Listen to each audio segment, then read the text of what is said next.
खुदावंद यीशु मसीह में आप सबकी सलामती। जो बाइबल सलाम को भी बुला लें। आइए मेरे साथ बाइबल मुकद्दस को खोलिए। गिनती की किताब 21वां बाब। गिनती की किताब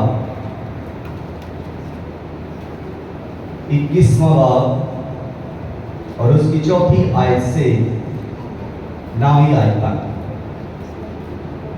खुदा के बेमिसाल लासानी कलाम में से अपनी हदायतों रहनुमाई के लिए देखेंगे। 21वां बाब चौथी आयत से 9वीं आयत तक। फिर उन्होंने कोहे हूर से रवाना होकर बहरे कुलसम का रास्ता लिया ताकि मुल्क के अदूम के बाहर घूम कर जाए, लेकिन उन लोगों की जान उस रास्ता से आजिज आ गई और लोग खुदा की और मूसा की शिकायत करके कहने लगे कि तुम क्यों हमको मिस्र से बियाबान में मरने के लिए ले आए। यहाँ तो ना रोटी है ना पानी और हमारा जी इस नकम्मी खुराक से कराहियत करता है। तब खुदावंद ने उन लोगों में जलाने वाले सांप भेजे, उन्होंने लोगों को काटा और बहुत से इस्राएली मर गए। तब वो लोग मूसा के पास आकर कहने लगे, हमने गुनाह किया क्योंकि हमने खुदावंद की और तेरी शिकायत की। सो तू खुदावंद से दुआ कर कि वो इन सांपों को हमसे दूर करे। चुनाचे मूसा ने लोगों के लिए दुआ की। तब खुदावंद ने मूसा से कहा कि एक जलाने वाला सांप बना ले और उसे एक बलि पर लटका दे, और जो सांप का डसा हुआ उस पर नजर करेगा वो जीता बचेगा। चुनाचे मूसा ने पीतल का एक सांप बनवाकर उसे बलि पर लटका दिया, और ऐसा हुआ कि जिस जिस सांप के डसे हुए आदमी ने उस पीतल के सांप पर निगाह की वो जीता बच गया। खुदावंद के कलाम के पढ़े सुने और कबूल किए जाने पर खुदावंद की कसरत के साथ बरकत हो। सब कहिए आमीन।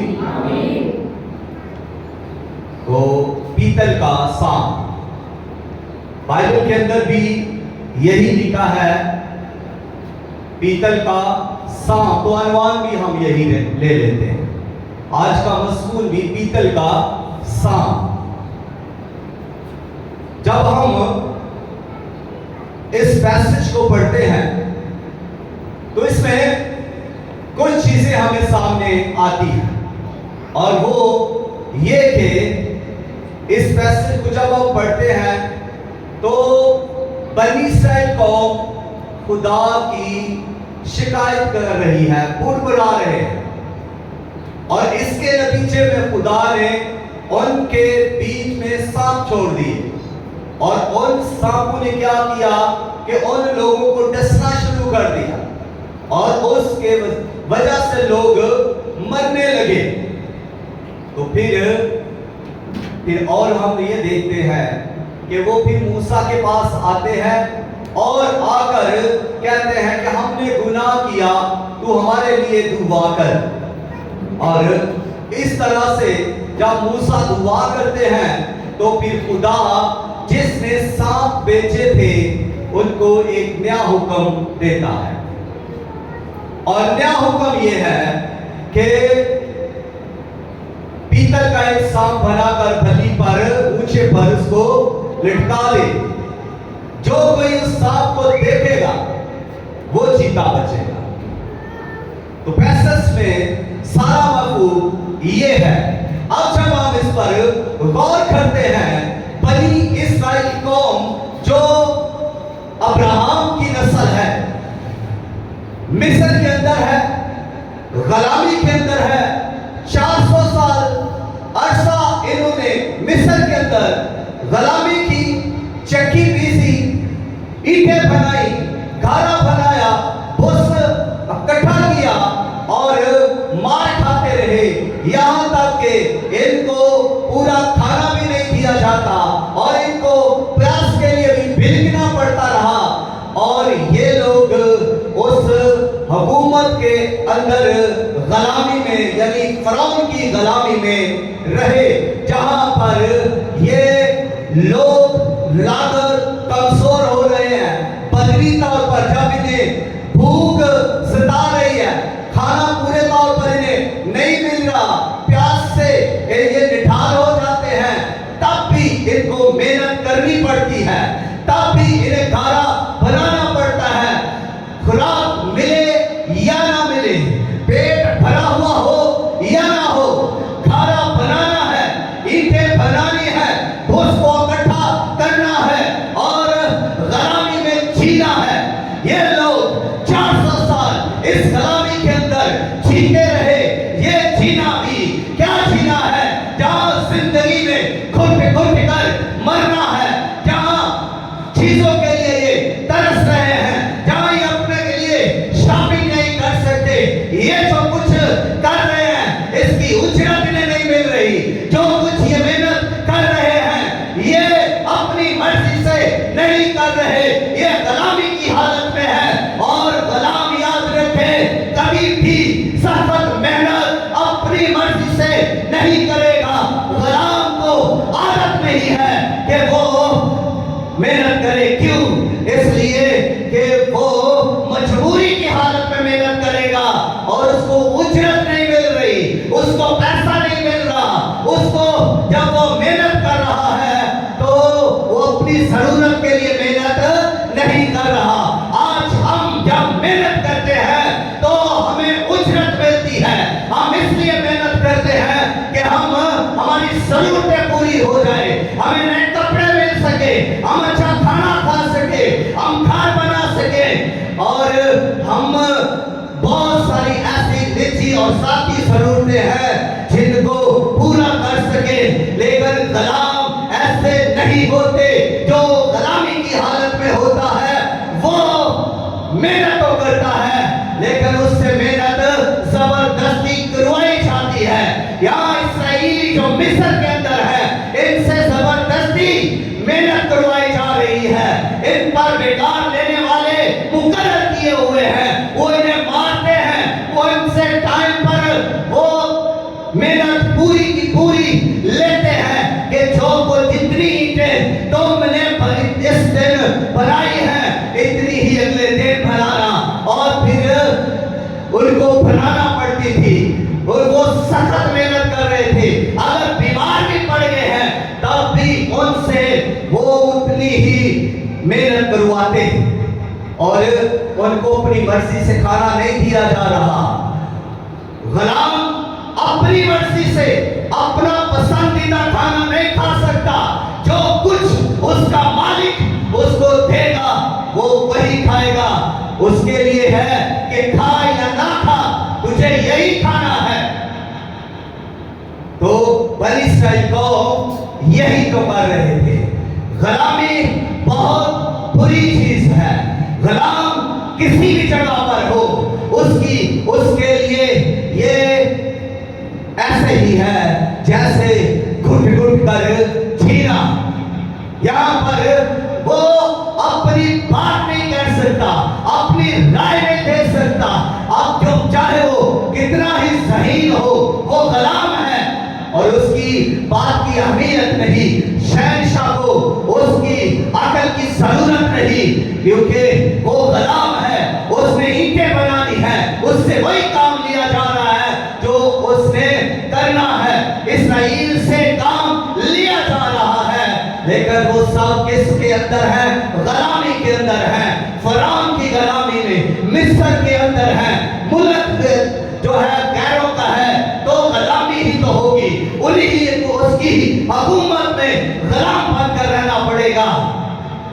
तो बनी इस्राएल कौम दुख उठा रही है, खाना बना रही है तो किस आंसू भी बहा रही है, खाना बना रही है या ईंटें बना रही है तो दुख से भरे हुए हैं और तकलीफ से भरे हुए हैं।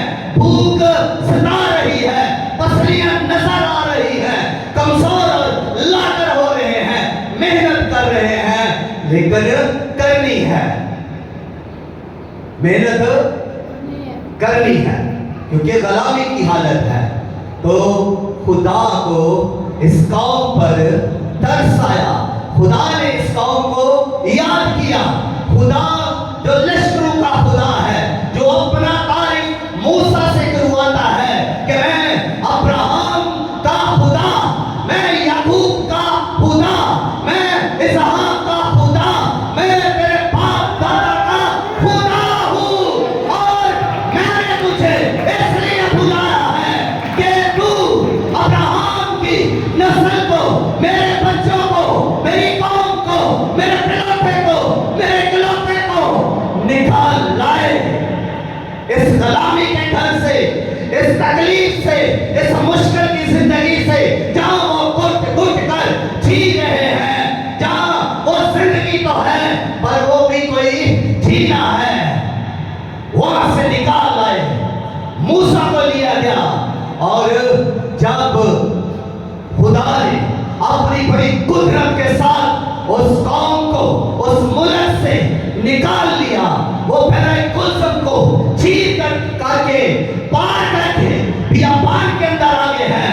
खुदा ने उस कौम को, इस बनी इस्राएल को फजाइल से भर दिया, नेमतों से भर दिया, उनके साथ साथ खुदा रहा, उनकी जंगें लड़ता रहा, उनका हरावल खुदा, उनका चिंडावल खुदा, उनका मालिक खुदा, उनका रासी खुदा, उनका परवरदिगार खुदा।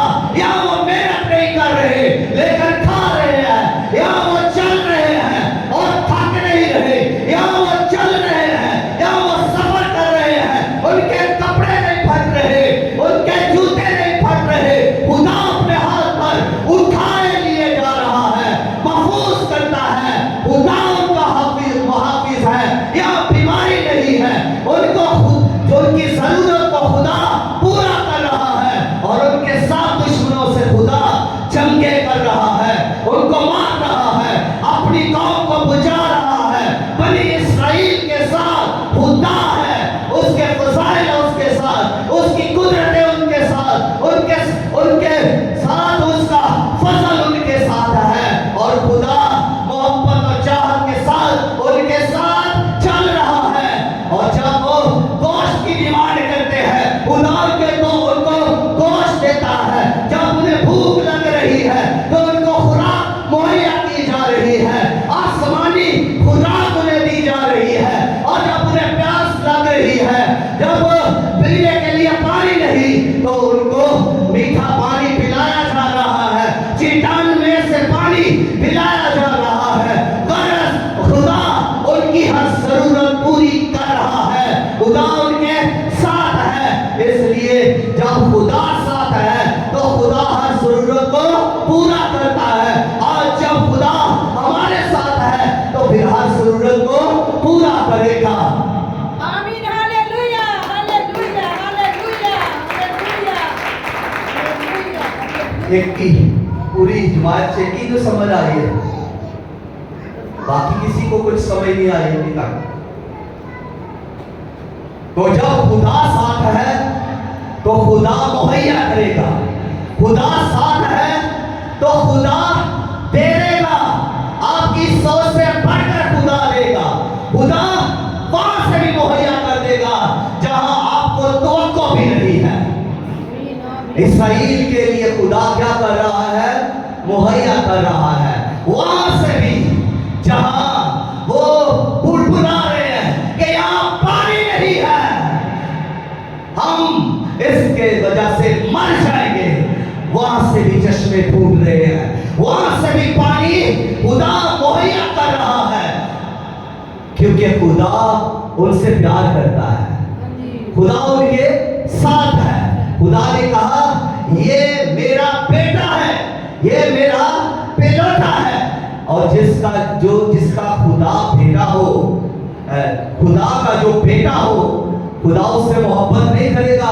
जब खुदा ने हमें भी बेटा बनाया है, लेपाल बेटा बनाया है, मसीह यीशु पर ईमान रखने के सबब से जब हम उसके बेटे हैं, कितने हैं? जब हम उसके बेटे बेटियां हैं, तो खुदा क्या हमसे मोहब्बत नहीं करता? क्या खुदा हम पर शफकत नहीं फरमाता? क्या खुदा हमें वो सब कुछ नहीं देगा जो वो अपने बेटे को देता है? तो खुदा देगा। और खुदा तजर्बा कीजिए, जिंदगी में खुदा हमें दे भी रहा है। कई बार हमें समझ नहीं आती, लेकिन खुदा हमें दे रहा होता है। और ये खुदा की मोहब्बत है, खुदा की ये फिक्र है, वो हमारी फिक्र करता है। उससे कहा है कि मुझे तुम्हारी फिक्र है। जब उसको हमारी फिक्र है तो वो हमारी सब जरूरतों के लिए हमें मुहैया कर देता है। हालेलुया।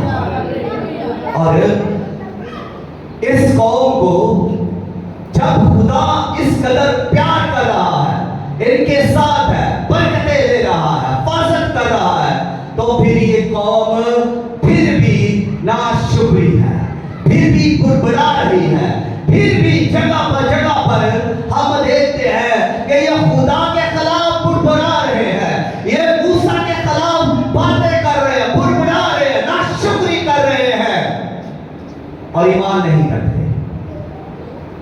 नाशुक्री की सबसे बड़ी वजह यह है कि ईमान नहीं रखा जाता। जो शख्स ईमान नहीं रखता वो नाशुक्री करता है, और जो ईमान रखता है वो शुक्रगुजार होता है, वो एहसानमंद होता है, और वो खुदा की तरफ मुतवज्जो होता है, वो खुदा पर इन्हिसार करता है, वो खुदा के हाथ की तरफ देखता है, वो खुदा का तारीफ रहता है, वो खुदा की परस्तिश करता है, वो खुदा की तमजीद करता है, वो खुदा को जलाल देता है, और खुदा की किसी नेमत को फरामोश नहीं करता, वो दूसरों के दर पर मांगने नहीं जाता, वो खुदा की चौखट पर आता है, वो झुक जाता है फसल के तख्त के सामने, वो बलूस की बात को याद रखता है और दलेरी के साथ फसल के तख्त के सामने चले झुके और इबादत करे। और वो खुदा पर इन्हिसार करते हुए, खुदा पर तवक्कुल और भरोसा करते हुए खुदा की तरफ आता है। अगर बीमारी आ गई है, रोग लग गया है, अगर कोई हमला हो गया है, तब भी वो फसल के तख्त के पास आता है, तब भी वो खुदा पर ईमान रखता है, तब भी वो खुदा पर यकीन करता है। वो किसी दूसरी चौखट पर नहीं जाता, वो कोई और रास्ता नहीं ढूंढ लेता। मूसा का क्या हो गया? बछड़ा बना लिया, दूसरा रास्ता इख्तियार कर लिया। जो ईमानदार है वो उसके लिए एक ही रास्ता है, और वो जिंदगी का रास्ता है, और वो सुखड़ा हुआ रास्ता है, जिसके लिए मसीह ने कहा कि वो सुखड़ा हुआ रास्ता जिंदगी का रास्ता है। बेशक उसमें मुश्किलें हैं, परेशानियां हैं, उस रास्ते पर चलते हुए कई बार हम घबरा जाते हैं, मुझ ठोकरें खानी पड़ती है। उस रास्ते पर चलते हुए कई बार हमें लड़ाइयां झगड़ों से गुजरना पड़ता है, आजमाइशों से, मुसीबतों से गुजरना पड़ता है, तो भी वो रास्ता जिंदगी का रास्ता है, और ये रास्ता खुदा की तरफ जाता है। जो कोई इस पर ईमान के साथ चलता है वो जिंदगी पाता है। और यहाँ पर जब बनी इस्राएल कौम सफर कर रही है, तो अब ये यहाँ पर सफर से भी आगे आगे है। अब इनसे सफर भी नहीं हो रहा, वहां खाना बनाया जा रहा था, वहां मार खाई जा रही थी, वहां कोड़े खाए जा रहे थे, वहां जिल्लत उठाई जा रही थी मिस्र में, वहां हड्डियां याद आ रही है, कीड़े याद आ रहे हैं। यहाँ खुदा का मन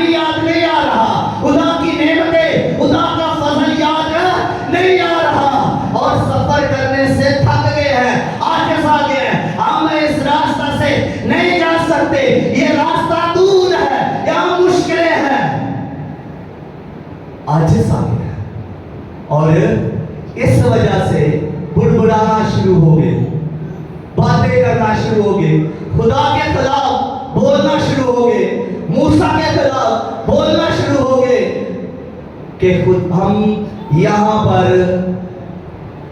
इस बियाबान के अंदर इस मुश्किल रास्ता में मर जाएंगे। और यहाँ तक ये बात क्या कर रहे हैं बुड़बुड़ाने की कि यहाँ ना रोटी है ना पानी, यहाँ ना रोटी है ना पानी, सारी जिंदगी दुनियादारी होगा। यीशु मसीह ने गाली निकाली। यीशु ने कहा इंसान सिर्फ रोटी ही से जीता ना रहेगा, लेकिन लोग रोटी के लिए बुड़बुड़ाते हैं, खुदा की नाफरमानी करते हैं। लोग पानी के लिए, रोटी के लिए खुदा से बगावत करते हैं। और वो लोग जिनको खुदा के घर में होना चाहिए वो रोटी की तलाश में निकले हुए होते हैं। इतवार को भी इबादत पे नहीं आएंगे, लेकिन गुलामी की जगह पर जाएंगे। शायद वहां पर उन्हें बातें भी बर्दाश्त करना पड़ रही हो, झिड़कियां भी मालिक की, तब भी वहां पर इतवार को भी जाएंगे। खुदा ने कहा है कि तू मेरी इबादत कर तो मैं तेरे रोटी और पानी पर बरकत दूंगा।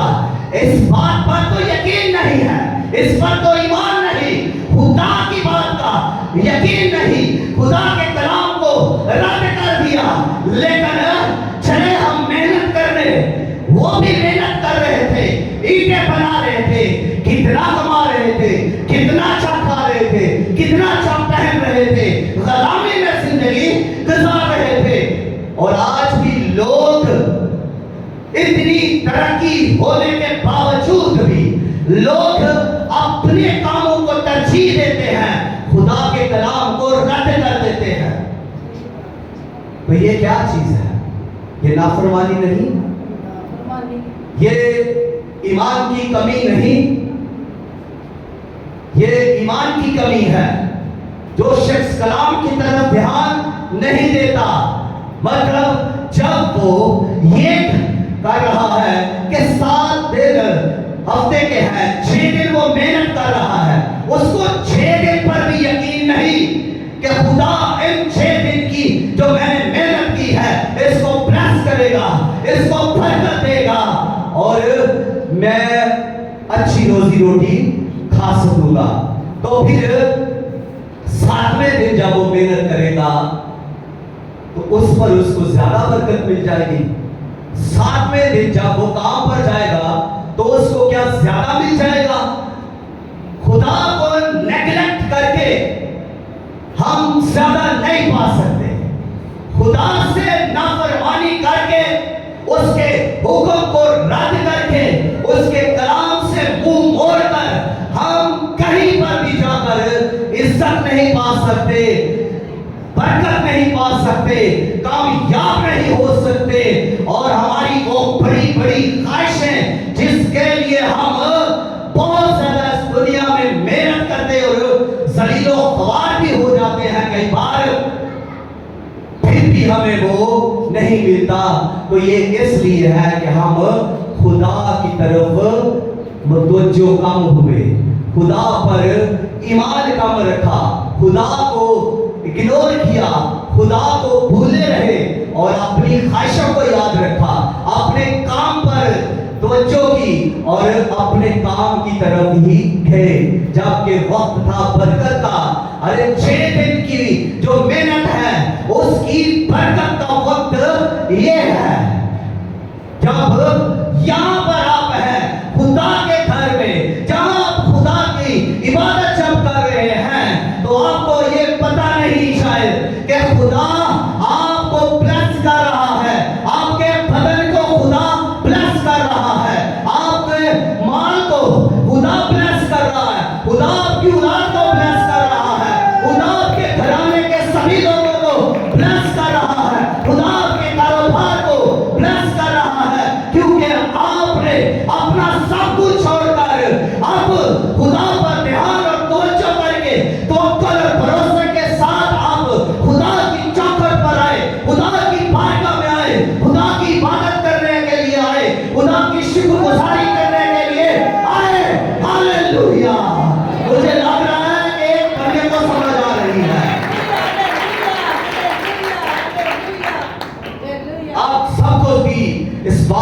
की समझ आनी चाहिए और बोलना चाहिए। तारीफ करें खुदा की जितनी हो सकती है। आप तारीफ का जज्बा रखें। यहाँ दुनिया के अंदर बहुत सारे जज्बे हैं। चोरी का जज्बा, मारने का जज्बा, ठगी का जज्बा और पीछे करने का जज्बा, गिराने का जज्बा, बड़े जज्बे लेकर लोग आपको मिलेंगे। चर्च में भी आएंगे, घरों में भी, मोहल्ले में भी लोग बड़े बड़े जज्बे लेकर बैठे हुए हैं। लेकिन खुदा को जला देने का जज्बा भी एक जज्बा है। इस जज्बा से भी मामूल हो जाएंगे, बरकत पाएंगे। जब आप खुदा को जला देंगे, खुदा की तमजीद करेंगे, खुदा की सताइश करेंगे, तो खुदा आपसे राजी ना होगा। या बनी इस्राएल जो बियाबान के अंदर है, इसके बारे में लिखा है कि खुदा अक्सर उससे राजी ना हुआ और वो उस बियाबान में मर गए। खुदा को राजी करना जरूरी है। खुदा की फेवर लेना बहुत जरूरी है। खुदा पर भरोसा करने के सबब से खुदा की फेवर आएगी, और जब खुदा की फेवर आएगी तो फिर आपकी बरकतों को कोई रोक नहीं सकता, नहीं रोक सकता कोई भी। फिर आप शहजादों की तरह जिंदगी जिएंगे। आपकी हर ख्वाहिश खुदा पूरी करेगा। जो भी आपकी ख्वाहिश है उस पर आप दुआ करें, ईमान के साथ खुदा पर भरोसा करके खुदा की तरफ आए। खुदा की उस ख्वाहिश को, उस जरूरत को पूरा करेगा। और बनी इस्राएल के लिए खुदा यही कर रहा था, उनकी हर जरूरत को पूरा कर रहा था। लेकिन वो बुड़बुड़ाते थे, नाशुक्री करते थे और बगावत करते थे। ये उनमें सबसे बड़ा गुनाह और जुर्म है, जिसकी वजह से वो मुल्क किनान में भी न जा सके। वो नस्ल उसी मुल्क में यानी बियाबान के अंदर ही मर गए। निकले कितने थे वहां से? जब लोग वो निकले हैं तो 6 लाख, ये उनकी फौज भी है, 6 लाख मर्द हैं। ये 20 साल और उससे ऊपर के लोग हैं जो फौज में भर्ती किए गए, और बाकी औरतें भी थे, बच्चे भी थे, फिर उनके जानवर, रेवड़, और फिर उनके वो गाड़ियां, बैल सब थे। इतना बड़ा ये सब कुछ को खुदा ही तो दे रहा था। अगर खुदा मर्दों को दे रहा है तो औरतों को कौन दे रहा है? अगर खुदा औरतों को दे रहा है तो फिर बच्चों को कौन दे रहा है? खुदा। और अगर खुदा मर्दों और औरतों और बच्चों को दे रहा है, जो तादाद में अगर इनकी गिनती की जाए तो ये 14 से 15 लाख तक चले जाएंगे। 6 लाख तो मर्द हैं, औरतें भी और बच्चे भी। और जब खुदा 14 लाख को दे रहा है तो फिर जो उनका माल, डंगर, भेड़, बकरियां, उनके गधे, उनके ऊंट, उन सबको कौन दे रहा है? उनको भी खुदा दे रहा है। तो भाई जब खुदा आपको दे सकता है तो खुदा आपकी नस्लों को भी दे सकता है, आपकी बेटियों को, आपके बेटों को भी दे सकता है। खुदा आपकी फिक्र करता है, तो सिर्फ आपकी ही नहीं, वो आपकी बीवी और बच्चे और आने वाली नस्लों की भी फिक्र करता है, और उनके लिए भी वो मुहैया करने के लिए अपने हाथ की मुट्ठी को खोल देता है। हालेलुया।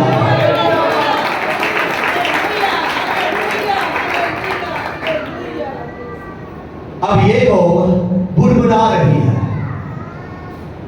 जब इन्होंने कहा हमारा जी इस निकम्मी खुराक से कराहियत करता है, हमारा जी, आज भी बहुत सारे के जी हैं, है ना? जी है कि नहीं? हमारा जी निकम्मी खुराक से कराहियत करता है। अरे वो लोग जो ईमान नहीं रखते, जो खुदा के खिलाफ बुड़बुड़ाते हैं, वो निकम्मे हैं। वो खुदा की खिलाफ को निकम्मा कह रहे हैं। जो खुदा पर भरोसा तवक्कुल नहीं रखते, जो खुदा के खिलाफ बुड़बुड़ा रहे हैं, नाशुक्र हैं, तो मैं तो उनको निकम्मा कहूंगा। अब वो अपने जी की बात मान रहे हैं। मेरा जी क्या जी? कोई जी तो जी अब निकम्मा जी निकम्मी चीज की ख्वाहिश करेगा। निकम्मा जी निकम्मे चीज की ख्वाहिश करेगा। तो निकम्मा जी अच्छी खुराक की क्या कर रहा है? हकारत कर रहा है, कह रहा है निकम्मी जी खुराक। तो वो खुराक किसकी थी? वो आसमानी खुराक थी, वो खुदा की तरफ से पाक खुराक थी, वो फरिश्तों की खुराक थी, वो इंसानों के लिए खुदा ने मन बरसा दिया, ये लोग खाओ और इसमें से हर रोज खाओ, ये खत्म नहीं होगा। और जो खुदा देता है वो खत्म नहीं होता। तो ये कलाम कौन दे रहा है? तो ये खत्म हो सकता है? ये कलाम भी खत्म नहीं हो सकता, क्योंकि खुदा दे रहा है। ये खुदा की तरफ से है, ये खुदा ने दिया है, ये खुदा ने लिखवाया है, और ये सब कुछ उसी की तरफ से है कि ताकि हम इसको हर रोज खाएं, हर रोज इस खुराक को लें। लेकिन उनके लिए ये निकम्मी है जो ईमान नहीं रखते, जो कहते हैं बाइबल बदल गई, जो ये कहते हैं अजी जो कुछ लिखे है ना पूरा नहीं होता। ये पूरा होता है उनके लिए जो इस पर ईमान रखते हैं, उनके लिए ये पूरा होता है जो इसकी तरफ मुतवज्जो होते हैं, जो इस पर ध्यान ज्ञान करते हैं। उनके लिए ये कलाम पूरा होता है, बरकत लाता है, खुशी लाता है, कामयाबी लाता है, शिफा लाता है, कमजोरी दूर करता है, बीमारी दूर करता है, और गिरे हुओं को उठा लेता है। इस कलाम में कुदरत है, ये बरकत से कुदरत से भरा हुआ कलाम है। और ये निकम्मा नहीं है, ये निकम्मा नहीं है। खुदा की कोई चीज निकम्मी नहीं है। निकम्मे अगर होते हैं तो हम अपने ईमान की वजह से, कि हम ईमान ही नहीं रखते खुदा की चीजों पर, हम भरोसा नहीं करते, तवक्कुल नहीं करते, तो फिर हम खुदा की चीजों पर बुड़बुड़ाना शुरू कर देते हैं। ये सबसे निकम्मी बात है कि हम खुदा के खिलाफ बुड़बुड़ाएं, उसकी नेमतों के खिलाफ बुड़बुड़ाएं। यहाँ कितने बैठे हैं जिनको खुदा ने कोई नेमत या बरकत नहीं दी? हाथ बुलंद कीजिए। सबको खुदा ने बरकतें दी, सब पर खुदा का फजल है। खुदा सब पर अपना मीर बरसाता है, यकसा सब पर अपना सूरज यकसा चमकाता है। खुदा की फेवर सबके लिए यकसा है। खुदा सबको कोई ना कोई बरकत दिए हुए है, और ऐसी नेमत और बरकत दिए हुए है जो दूसरों से भी अलग है। जो बरकत भाई शमास के पास है वो शायद बाजिल के पास ना हो, जो बरकत शायद एंडरसन के पास है वो बरकत किसी और के पास ना हो। ये सब खुदा की फेवर है।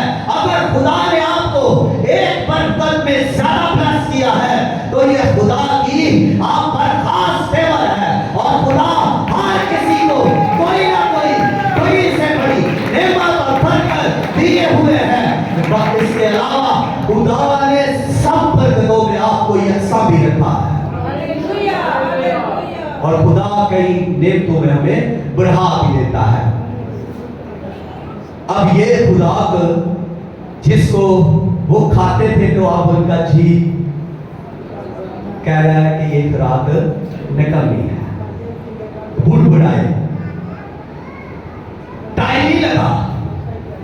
इधर बनी इस्राएल कौम ने बुड़बुड़ाना शुरू किया, इधर ने खुदा को नकम्मी कहा, उधर खुदा गजबनाक हुआ, उधर खुदा कहने में आया, उधर खुदा गुस्से में आ गया, उधर खुदा ने फैसला किया और खुदा ने उनके बीच में जलाने वाले, जहरीले काटने वाले सांपों को छोड़ दिया और वो सांप अब उनको डस रहे हैं, अब सांप उनको काट रहे हैं और जब सांप उनको काट रहे हैं तो अब वो सूख सूख कर मर रहे हैं। सांपों का जहर उनके बदनों के अंदर फैल रहा है, उनको तेज बुखार हो रहा है, उनको दर्द शदीद हो रहा है, उनको तशंज और दौरे पड़ रहे हैं, उनको जो है वो वॉमिटिंग हो रही है, उनको जो है वो लूज मोशन भी हो रहे हैं और वो बीमारी के अंदर तड़प रहे हैं। वो बीमारी की वजह से, आप दर्द की वजह से बिलबिला रहे हैं, चिल्ला रहे हैं, सांप काट रहे हैं, लोग मर रहे हैं और लोग तकलीफ के अंदर है, मुसीबत के अंदर है, लोग परेशानी की हालत में है और अब वो गिरा रहे हैं क्योंकि वो मर रहे हैं, क्योंकि वो मर रहे हैं और खूब दर्द उठा रहे हैं। सांपों के काटने से बहुत ज्यादा दर्द हो रहा है और उस दर्द को अब वो झील रहे हैं। बुखार उनको तेज हो रहा है, बुखार से नहीं सूख रहे हैं, ये मामूली बुखार नहीं, ये सांप के डसने का बुखार है और सांप का वो जहरीला जहर उनके अंदर जब जा रहा है, जिस्म में, नसों में, हड्डियों में, तो कितनी तबाही वो जहर पैदा कर रहा है उनके बदनों के अंदर। इसी बदन के लिए वो कह रहे थे ये निकम्मी खुराक है, अब हम मर रहे हैं, बुझाने वाला नहीं है, डॉक्टर उन्हें बुझा नहीं सकते, मर रहे हैं, इलाज नहीं है, हिकमत फेल है, मर रहे हैं। उनको अटाई डॉक्टरों के पास ले जाया जा होगा, उनका इलाज तो किया जा रहा होगा, लेकिन वो मर रहे थे। बाइबल कह रही है कि वो मर रहे थे, सांप डस रहे थे, लोग मर रहे थे और वो जिंदगी नहीं पा रहे थे, वो जिंदगी नहीं पा रहे थे, वो जिंदा नहीं रह रहे थे, नहीं बच रहे थे। बाइबल कह रही है वो बच नहीं रहे थे, मर रहे थे, क्योंकि जिस किसी को सांप ने डस लिया वो मर रहा। अजीजों, इस बात को सीखिए, नाफरमानी के सबब से यहां पर ये बगावत और सरकशी और बुड़बुड़ाना और नाशुक्री है, तो उनके लिए जरिए सांप खुदा ने छोड़ दिए। उसने मूसा से नहीं पूछा कि मैं सांप छोड़ने लगा हूं। बीमारी खुदा जब भेजेगा, नाफरमानी जब आएगी, खुदा से बगावत जब होगी, तो खुदा उस खानदान के अंदर भी बीमारी को ले आएगा और उस बीमारी के वसीला से घर की तबाही हो जाएगी। खुदा उस खानदान के अंदर अपनी कुदरत को जाहिर करेगा। जो खानदान खुदा के खिलाफ बुड़बुड़ा रहा है, जो खुदा के खिलाफ चल रहा है, खुदा के कलाम को रद्द कर रहा है, और वो लोग घराना, वो लोग खुदा के गज़ब के अंदर आ जाते हैं, खुदा के कहर के अंदर आ जाते हैं। और कहर या गज़ब यही है कि उस खानदान में बेरोजगारी आ सकती है, उस घर में भूख अफलास कई बार आ सकती है, और फिर गुर्बत आ सकती है, बीमारी आ सकती है, या कोई दुश्मन उन पर चढ़ सकता है, लड़ाई झगड़े उनके घर हो सकते हैं। ये खुदा की तरफ से उस खानदान के लिए नाफरमानी की वजह से हो सकता है। तो इसलिए बी केयरफुल कि खुदा की नाफरमानी ना करें। खुदा ने आपको जो कुछ भी दिया है उसकी शुक्रगुजारी करें। और जब शुक्रगुजारी करेंगे तो वो थोड़ा ज्यादा में बदल जाएगा। जो आपके पास नहीं है वो आंधा वक्त में आपके पास होगा। जब आप शुक्रगुजारी करेंगे तो फिर मौजसा को जन्म देगा। शुक्रगुजारी मौजसे को जन्म देगी, और जो आपके पास नहीं मौजसा वो भी आपके पास होगा।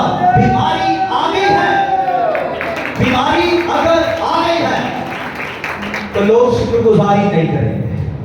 शुक्रगुजारी करें। जितना पैसा आपने डॉक्टरों को देना है, हॉस्पिटल में देना है, बेड का रेंट देना है, जितना भी दवाइयों पर खर्च करना है, शुक्रगुजारी कर दीजिए, खुदा आपको बचा लेगा। जिस किसी का ईमान है वो हाथ खड़ा करके हाथ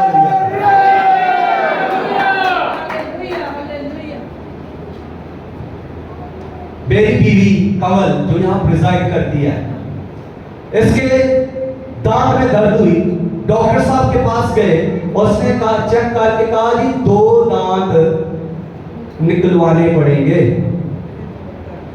2 दांत। तो पूछा कितने पैसे, उन्होंने कहा जी 10,000 रुपया दांत निकलवाने के, 10,000 रुपया। हमने कहा जी दवाई में गए कल आएंगे। हमने 10,000 की शुक्रगुजारी की, देखें पकाई, लोगों को इकट्ठा किया और कलाम सुनाया, इबादत की, और आज तक वो दांत यीशु मसीह के फजल से कभी दर्द नहीं हुए। और यहाँ पर एक और एडर साहब पीछे बैठे हुए हैं, वो खड़े हो जाइए आप, ये भी एडर साहब है, इनको भी ये गवाही सुनाई, इनका दांत भी दर्द कर रहा था। तो इनको जब ये गवाही सुनाई तो इनको कहा कि आप चर्च के लिए क्या देते हैं, दांत दर्द नहीं होगा। इन्होंने 5,000 निकाला और कहा ये जी मेरे लिए, मेरी तरफ से चर्च के लिए ये मिट्टी डुलवा लेना। पूछे दर्द हुआ कभी, पूछे, ये आपके पास ही है, पूछ लेना। आज तक फिर दोबारा दर्द नहीं हुआ। खुदा के साथ चलना कोई आसान काम नहीं। लोग कहते हैं मेरा पैसा मेरा है, लेकिन दिया किसने? खुदा ने। खुदा के पैसे को खुदा का ही रहने दे, खुदा का पैसा खुदा के लिए ही इस्तेमाल करें तो बरकत पाएंगे। जब कहेंगे मेरा पैसा मेरी मेहनत मैंने कमाया, मैं ही से खाऊंगा, मैं ही से जमा रखूंगा, तो बरकत कहां से आएगी? दें खुद बरकत। जब खुदा बरकत नहीं देगा तो फिर कौन बरकत देगा? फिर मेहनत जो कर रहा है वो उसको बरकत दे सकता है? वो मेहनत कर सकता है, वो बरकत नहीं दे सकता। बरकत देने वाला खुदा है। जब कहेंगे, शुक्रगुजारी करेंगे कि खुदा ने मुझे दिया, खुदा ने मुझे ताकत दी, खुदा ने मुझे मेहनत करने का जज्बा दिया और मैंने मेहनत की और मुझे जो कुछ मिला ये खुदा ही की बदौलत, उसके फजल से है, तो फिर ये उसी का तो है। जब आप उसके हैं तो जो कुछ उसने दिया है वो भी तो फिर उसी का ही है। तो हम कहते हैं नहीं, हाँ वो खुदा के, पैसा हमारा, हम खुदा के, और जो कुछ हमारे पास है वो हमारा है। तो बात समझ नहीं आई आपको? आइए, जो कुछ हमारा है वो हमारा है और हम खुदा के। पैसा हम अपनी मर्जी से खर्च करेंगे, खुदा की मर्जी से नहीं। तो खुदा की मर्जी को अवलियत देने के लिए शुक्रगुजारी कीजिए कि खुदा फजल बख्श देता है। और यहाँ पर जब ये सांपों से मर रहे हैं, तो अब जब मर रहे हैं लोग, तो फिर इनको अकल आई। जब लोग गुर्बत का शिकार, बीमारी का शिकार और बदरूहों का शिकार और जादूगरों का शिकार हो जाते हैं, जब लोग इस हालत तक आते हैं पानी के प्याले तक वो पहुंचते हैं, तब अकल आती है कि ये जो कुछ हो रहा है ये खुदा की तरफ से हमारे साथ नहीं हो रहा, ये तो हमारी ही नफरमानी की सबब से, ये हमारी ही बगावत के सबब से हो रहा है। तो वो लोग अब उनको समझ आ गई, अब उनको अकल आ गई, जिनके जी कराहियत कर रहे थे, अब उनको समझ आई कि हमने जो कुछ कहा है वो गलत कहा है, हमने खुदा के खिलाफ बगावत की है, नाशुक्री की है, और हम खुदा के खिलाफ और मरते खुदा के खिलाफ बोले हैं, बुड़बुड़ाए हैं। ये इसी का सबब है, ये इसी की वजह से सब छोड़े गए हैं। अब उनको अपनी गलती, अपनी खता, अपने गुनाह का एहसास हो गया। अब वो दौड़े दौड़े मूसा के पास आते हैं और आकर मूसा से कहते हैं, मरते खुदा, हमने तेरे और तेरे खुदा के खिलाफ गुनाह किया है, हम अपने गुनाह का इकरार करते हैं, तू दुआ कर खुदा सांपों को हमसे दूर कर दे। लेकिन अब सांप तो नहीं दूर होंगे, हुए सांप दूर नहीं हुए। नया मंसूबा खुदा ने दे दिया। खुदा रहम मोहब्बत शफकत का खुदा है, लेकिन खुदा ने जो किया, जब सांप भेज दिए तो उनको दूर नहीं किया। खुदा ने एक नया मंसूबा तैयार किया। खुदा ने कहा कि अब तू मूसा पीतल का सांप बना और इसे बल्ली पर ऊंचा लटका दे, जो कोई इसे देखेगा वो झूठा बचेगा। तो ये नया मंसूबा तैयार हुआ। सांप वही है, एक नया सांप तैयार हो गया है। पहले सांप मौजूद है, काट रहे हैं, डस रहे हैं, लोगों की जिंदगियों को बर्बाद कर रहे हैं, लेकिन नया मंसूबा इलाज है। नया मंसूबा इसलिए दिया गया कि वो लोग फिर से खुदा की तरफ मुतवज्जो हो। नया मंसूबा इसलिए दिया गया कि फिर से ईमान में मजबूत हो, ईमान रखें कि ये सांप जिस पर हम निगाह करेंगे, इस पर निगाह करने के सबब से खुदा की कुदरत जाहिर होगी। सांप का वो जहर हमारे बदनों से निकलेगा और हम मरेंगे नहीं बल्कि जिंदा रहेंगे।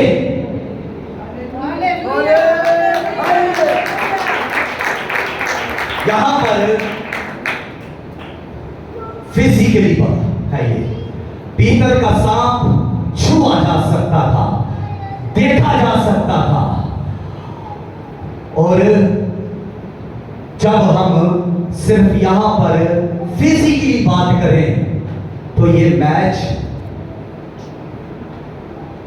यीशु मसीह की सलीबी मौत के मुताबिक नहीं होता।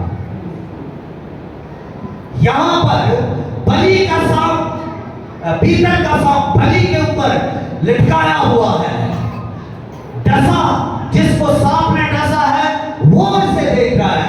अब कुछ लोग इसे नहीं भी देख रहे, कुछ लोग इस सांप को नहीं भी देख रहे, क्योंकि बाइबल के अंदर लिखा है कि बहुत सारे लोग सांपों के डसने से मर रहे थे। तो जो मर रहे थे उनमें से कुछ लोगों ने नहीं भी मान रखा और उन्होंने इस बलि के सांप को नहीं भी देखा। कुछ लोग जब उनको डस लिया गया तो तेज बुखार की वजह से वो इस सांप की तरफ, सांप से दूर चले थे, बलि के सांप से, पीतल के सांप से, तो वो नहीं देख सके। और कुछ हॉस्पिटल्स के अंदर कुछ हकीमों के पास गए हुए थे तो वो भी तो नहीं देख सके होंगे। बात इतनी है ईमान की, इसमें जबरदस्त चीज जो हमें नजर आती है वो ईमान है। और ईमान से अगर हम देखते हैं, ईमान से हम बलि के सांप को देखते हैं जो बलि के ऊपर है, तो फिर हम शिफा, जिंदगी पाते हैं। और एक और चीज देखिए कि यहां पर जब सांप उनको डस लेता है तो किस किस वर्ष में वो शदीद दर्द की साथ में आते हैं, वो तेज बुखार की साथ में आते हैं, वो तशंज की साथ में आते हैं, और वो लूज मोशन और दौरे उनको पड़ते हैं, और वो उनकी साथ में आ जाते हैं, तकलीफ और मुसीबत उठाते हैं। तो जब वो उस बलि पर जो सांप है उसको देखते हैं, तो इसके बाद वो बच जाते हैं, जिंदा रहते हैं। अब जब बच गए तो क्या उनको वो दर्द, वो बुखार उसी वक्त उतर गया? उसमें से गुजरना नहीं पड़ा? उसके बाद भी उसका असर उनकी जिंदगी में, वो दर्द कुछ अरसा तक रही, वो बुखार कुछ देर तक उनकी जिंदगी में रहा, और वो उस कमजोरी में उस कुछ अरसा तक रहे, मरे नहीं लेकिन जिंदा रहे। दर्द रही, पीड़ा रही, तकलीफ रही, और वो जहर जो उनके बदनों पर असर कर रहा था वो भी कुछ अरसा तक रहा, मरे रहे, जिंदा रहे। और जिन्होंने बलि के सांप पर नजर नहीं की वो तो ठीक है, मर गए, उनका ईमान ही नहीं था, वो अपनी उस तकलीफ में, दर्द में मर गए। और जो लोग अगर हम इसका करें मुआसरा यीशु मसीह की कलीसिया पर, जब यीशु मसीह के लोग, मसीही लोग यीशु पर ईमान ले आते हैं, और मसीह पर ईमान लाने वाला शख्स क्या ये कह सकता है कि अब मेरी जिंदगी में कभी भी दुख नहीं आएगा, बीमारी नहीं आएगी, क्या कभी भी मेरी जिंदगी में मुसीबत नहीं आएगी? ऐसा हम नहीं कह सकते। मुसीबत आएगी, बीमारी आएगी, दुख आएगा, तकलीफों में से गुजरना पड़ेगा, जेलों में से गुजरना पड़ेगा, और अदालतों में से गुजरना पड़ेगा, और बड़ी बड़ी मुश्किलों में से गुजरना पड़ेगा, क्योंकि हमने मसीह पर ईमान रखा है, और मसीह ने तो ये पहले ही बता दिया है, जो मसीही है उसको बुलंदियों का और वादियों का तजुर्बा होगा। जो मसीही है वो पहाड़ों और गहराइयों का तजुर्बा रखेगा।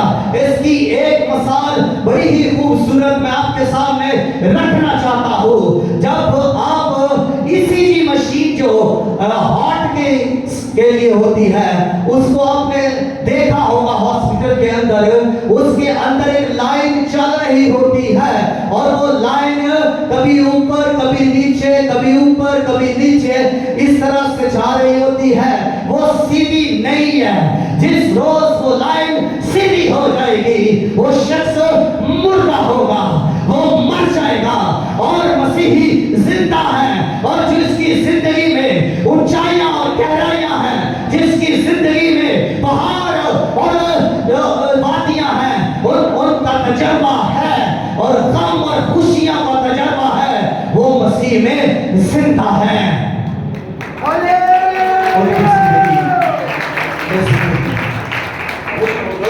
वो लोग जिंदा है जो गम में है, बीमारी की हालत में है, वो लोग जिंदा हैं। ये हमले शैतान के भी होने हैं, बदलूहों के भी, जादू के भी, जादूगरों के, तवीज़ों के, सारा कुछ होना है, लेकिन हम इनसे मर नहीं सकते। ये हमें इसलिए हम पर अटैक होता है कि हम जिंदा हैं, हम मसीह में जिंदा हैं, और जिंदगी, हमेशा की जिंदगी रखते हैं, इसलिए ये हमारी जिंदगियों में होता है। और एक और चीज उन्होंने की, कहा कि इन सांपों को हटा दिया जाए, रिक्वेस्ट की। और इसी तरह की एक रिक्वेस्ट अफ्रीका में लोगों ने खुदा के हसूर की कि मच्छर बहुत ज्यादा थे, तो मच्छरों के काटने से मलेरिया फैल रहा था, तो लोग आजिज आए हुए थे। उन्होंने दुआ की कि खुदा ने मच्छरों को हटाया नहीं, लेकिन उसका इलाज दिया, वैक्सीन दे दी।